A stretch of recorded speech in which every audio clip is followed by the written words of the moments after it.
Peter Durante Tommen is best known for overhauling the PC port of Dark Souls with DSFix, a texture mod that made significant visual improvements over the vanilla version of the game.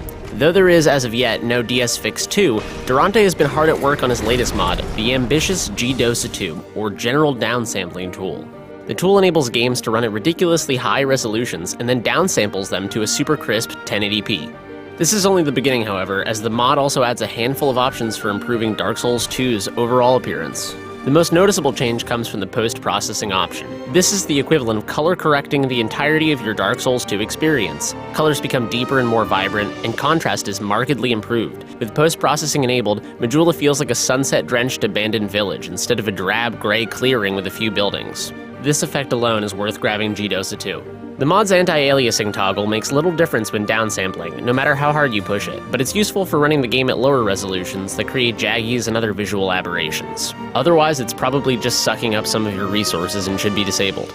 The depth of field option adds blur to objects proportional to their distance from your point of view.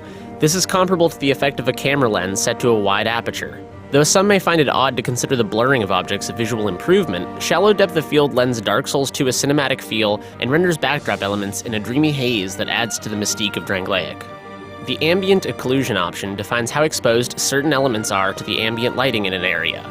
Enabling ambient occlusion adds a touch of shadow to the edges of objects and gives a lifelike appearance to the finer details of the world, such as stonework, statues, flora, characters' clothing and armor, etc. This effect is resource intensive, so if you're just barely pumping out a stable frame rate, this may be the option to disable first, but it is a nice touch if you've got power to spare.